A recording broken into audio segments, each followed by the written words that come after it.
नमस्कार, न्यूज अड्डा पर आप सभी का स्वागत है और खबरों की इस अड्डेबाजी में आज बात करेंगे पश्चिम बंगाल की। पश्चिम बंगाल में ममता बनर्जी ने तीसरी बार बतौर मुख्यमंत्री के रूप में शपथ ग्रहण कर लिया है और उसके बाद वहां के राज्यपाल ने उनको नसीहत भी दी है कि जिस तरह के वायलेंस वहां चल रहे हैं, आखिर ममता बनर्जी उस पर क्या लगाम लगाएंगी। लेकिन इन सब के बीच में आज मैं बातें नहीं करूंगी। आज मैं सिर्फ और सिर्फ सवाल पूछूंगी। सवाल कि क्या हिंदू होना पाप है? क्या बीजेपी समर्थक होना पाप है? क्या बीजेपी का कार्यकर्ता होना इस देश में पाप है?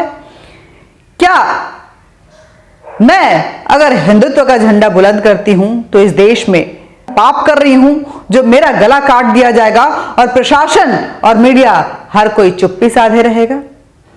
आखिर हिंदुओं का वजूद हिंदुस्तान में क्या है? क्या पश्चिम बंगाल सीरिया और इराक हो गया है, जहां लगातार आम लोगों को ऐसे काटा जा रहा है जिसके विजुअल सामने आ रहे हैं, मगर प्रशासन हाथ पे हाथ धरे खड़ी है, कोई भी एक शब्द बोलने को तैयार नहीं है। शायद हर किसी को अपनी जान की परवाह यहां पे नजर आ रही है। सवाल भाजपा से भी करना चाहूंगी कि आखिर भाजपा अपने कार्यकर्ताओं की मौत पे, उनकी इस तरह की बर्बरता रूप पिटाई पे चुप्पी क्यों साधे हुए है? कार्यकर्ता सड़कों पे घायल हो रहे हैं और भाजपा के अध्यक्ष अपने कुछ समर्थकों के साथ 5 स्टार धरना क्यों कर रहे हैं एक बंद कमरे में? कोरोना का ये काल है, ये सब हम सब जानते हैं, लेकिन जब टीएमसी की जीत पश्चिम बंगाल में दर्ज हुई तो इलेक्शन कमीशन के लाख हिदायतों के बावजूद टीएमसी के कार्यकर्ता उन सारे नियमों की धज्जियां उड़ाते हुए सड़कों पे ऐसे मवाली की तरह, गुंडों की तरह नजर आ रहे थे, मानो पश्चिम बंगाल में कोई गुंडा राज आ गया हो। लोगों की इस तरह से पिटाई हो रही थी, घरों में घुसकर जिस तरह से उपद्रव मचा रहे थे, ऐसा लग रहा था कि अब पश्चिम बंगाल भारत का हिस्सा नहीं बल्कि ये इराक और सीरिया हो गया है, जहां पे आईएसआईएस के जो आतंकवादी हैं वो तबाही मचाने के लिए घरों में घुस घुस कर लोगों को मारना चाहते हैं। नंदीग्राम, जहां पे ममता बनर्जी हार चुकी हैं, वहां पे बीजेपी के महिला कार्यकर्ताओं के साथ जिस तरह की बर्बरतापूर्ण व्यवहार किया गया टीएमसी के कार्यकर्ताओं की तरफ से, वो देखने लायक था। लेकिन ममता बनर्जी से पल्ला झाड़ती हुई नजर आई। सवाल है कि आखिर ममता बनर्जी क्या इसी गुंडा राज के इंतजार में थी? और ये गुंडा राज क्योंकि पश्चिम बंगाल से उनके हाथ से निकलता हुआ एक बार नजर आया तो वो बौखलाई हुई थी, जिसके लिए वो लंगड़ी भी बन गई, व्हील चेयर पे भी नजर आई, वहां पे शाइंडिल गोत्र का भी इस्तेमाल कर लिया, हिंदू भी बन गई, हिंदुत्व का झंडा भी बुलंद कर लिया। लेकिन जब जीत हासिल हुई तो टोपी और टखने तक पैजामा वाले जो लुंगी वाले लोग थे, उन्होंने हिंदुओं के घर में घुस घुस कर बर्बरता की, दुकानें लूटी गई। हर एक वीडियो में दिखाऊंगी, ये वीडियो देखिए जिसमें किस तरह से दुकानें लूटी जा रही हैं और सड़क पर मवालियों की तरह गुंडागर्दी करते हुए बीजेपी कार्यकर्ताओं को उनको घरों से खींच खींच कर किस तरह से पीटा जा रहा है। टीएमसी का झंडा बुलंद करते हुए टीएमसी के कार्यकर्ता किस तरह से सड़कों पर गुंडागर्दी करते हैं, आप ये वीडियो भी देखिए।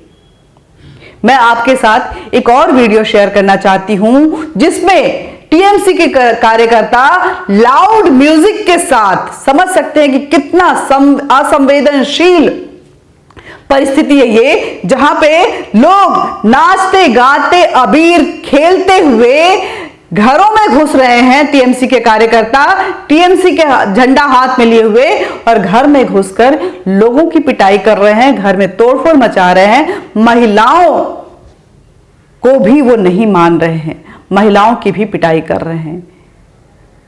आखिर ममता बनर्जी, आप बताइए कि क्या इस देश में हिंदू सिर्फ वोट के लिए इस्तेमाल किया जाता है? जब वोट की बारी आती है तो हर नेता इस देश में हिंदू बना हुआ नजर आता है, लेकिन जब सुरक्षा की बारी आती है तो तुष्टीकरण की राजनीति शुरू हो जाती है और जो कवर है, प्रोटेक्शन लेयर है, वो मुसलमानों की तरफ चला जाता है, इस देश के सो कॉल्ड अल्पसंख्यक की तरफ। हालांकि मैं उन्हें अल्पसंख्यक नहीं मानती, क्योंकि अभी जनगणना करवाई जाए तो आपको पता चल जाएगा कि आखिर इस देश में अल्पसंख्यकों की संख्या कितनी ज्यादा है और सो कॉल्ड बहुसंख्यक किस तरह से धीरे धीरे अल्पसंख्यक होते जा रहे हैं इस देश में। सवाल मेरा मीडिया से भी है, सवाल रवीश कुमार से है, सवाल राजदीप सरदेसाई से है, सवाल एनडीटीवी से है और आज तक से है और बाकी सारी मीडिया हाउसेस से है, जो आज चुप्पी साधे बैठे हुई हैं और बंगाल के इस वायलेंस पे एक शब्द उनके मुंह से नहीं निकल रहा है। अरे राजदीप सरदेसाई, कहां हैं आप? आप तो बहुत बड़े पत्रकार माने जाते हैं। हर हिंसा पे, हर जो असंवैधानिक तत्वों की जो गतिविधियां होती हैं उस पर बहुत जोर जोर से बोलते। याद है ना आपको किसानों की वो रैली जिसमें मौत किसी की नहीं हुई, किसान किसी और वजह से मरा, लेकिन आपने कह दिया कि पुलिस की गोली से इसे मारा गया है और किस तरह से आपने माहौल बना दिया था कि ऐसा लग रहा था कि अब देश में दंगों का जो बम है वो फटने वाला है। किसान और प्रशासन के बीच में आप भड़काने वाले किस तरह की गतिविधियां कर रहे थे। शाहीन बाग तो आपको याद होगा राजदीप सरदेसाई, किस तरह से उछल उछल के आप रिपोर्टिंग कर रहे थे। दिल्ली दंगा, हिंदुओं के घर तक आपका कैमरा नहीं पहुंचा था, सिर्फ मुसलमानों के घर तक वो कैमरे जो है ढूंढते हुए पहुंच रहे थे। रवीश कुमार जो अपने आप को जमीनी पत्रकार बताते हैं, उनकी जमीन खिसकी हुई है। बंगाल का वॉयलेंस उनको नजर नहीं आ रहा है क्योंकि वहां हिंदू मारे जा रहे हैं, वो बीजेपी के कार्यकर्ता हैं, वो हिंदुत्व का झंडा बुलंद करते हैं। मेरा सवाल ऐसे कई पत्रकारों से, अभिसार कहां हो तुम, बोल क्यों नहीं रहे हो? आज तुम्हारी जुबान को चुप्पी साध गई है।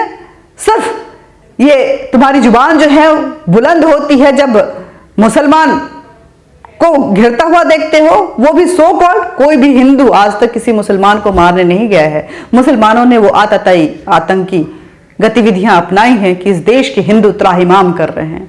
आप इमेजिन कीजिए कि अगर कुछ इसी तरह का माहौल उत्तर प्रदेश में होता और जो कम्युनिटी होती, जो धर्म होता, वो मुसलमान होता, तो अभी तक मीडिया पे कितना बवाल खड़ा हो गया होता और इंटरनेशनल मीडिया यहां पे पहुंच के घुस के किस तरह से हिंदुस्तान को एक अराजक देश घोषित करने पे तुल जाती।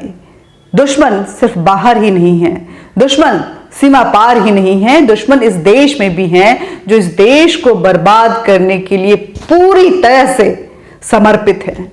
क्योंकि उनको चीन से पैसे आते हैं, टर्की से पैसे आते हैं और वो उन पैसों पे पाकिस्तान की खिदमतगारी करते हैं, चीन की बोली बोलते हैं और टर्की को अपना समर्थन देते हैं। लेफ्ट विंग के नाम पे ये लोग राइट विंग कह के उनका गला काटते हैं। ये देश लेफ्टिस्टों की वजह से एक अराजक देश होता जा रहा है। एक अजीब तरह का आतंकवाद यहां पनप रहा है लेफ्ट के नाम पे और राइट के नाम पे, और उस आतंकवाद में जो अर्बन नेक्सस काइंड ऑफ लोग जो हैं वो हिंदुत्व के खात्मे का झंडा बुलंद किए हुए हैं। उनको नफरत है हिंदुओं से, वो हिंदुत्व नहीं चाहते हैं इस देश में। वो सिर्फ चीन के पैसे पे डिफेंस कॉलोनी लुटनजोन में बैठकर, खान मार्केट में बैठकर ऐश करना चाहते हैं। बड़े बड़े उनके मकान हैं। आप इन सभी पत्रकारों को देख लीजिए, पत्रकार की इतनी सैलरी कहां होती है जो इतने बड़े मकान होंगे, लेकिन इन सभी पत्रकारों को देखिए, इनके पास इतने बड़े बड़े मकान हैं, इतनी प्रचुर मात्रा में उनके पास प्रॉपर्टीज है कि आप इमेजिन नहीं कर सकते। जांच होनी चाहिए कि आखिर ये प्रॉपर्टीज कहां से आई हैं। मेरा सवाल इस देश के प्रधानमंत्री और गृह मंत्री से भी है कि क्या पश्चिम बंगाल पे इस देश के गृह मंत्रालय का जोर नहीं चलता है? सवाल सुप्रीम कोर्ट से और बाकी कोर्टों से भी है कि जो छोटी छोटी बातों पे स्वतः संज्ञान लेते रहते हैं, उनको क्या ये वीडियोस सामने नहीं दिख रहा है, या इससे वो सीधे अपना मुंह मोड़ लेना चाहते हैं, वो देखना ही नहीं चाहते।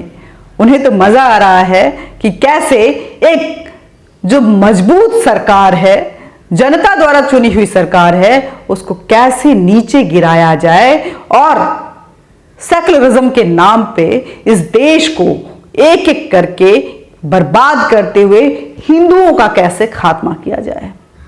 सारे वीडियोस देखिए, मेरे सवालों पे गौर कीजिए। ये सवाल जायज लगे आपको तो जवाब जरूर दीजिए, कमेंट बॉक्स में कमेंट कीजिए और इस बेबाक आवाज को, जो पूरा देश पश्चिम बंगाल की हिंसा पे चुप्पी साधे बैठा हुआ है, मीडिया चुप बैठी हुई है, उसको जगाने के लिए इसको शेयर जरूर कीजिए, सब्सक्राइब कीजिए और जन जन तक पहुंचाइए कि आखिर क्या इस देश में हिंदू होना, भाजपा समर्थक होना बहुत बड़ा पाप है। नमस्कार, मिलते रहेंगे और बातचीत भी करते रहेंगे। बात बेबाकी से करेंगे, इसलिए आपका साथ जरूरी है, वरना बेबाक आवाज जब अकेली पड़ती है तो धीरे धीरे कमजोर हो जाती है।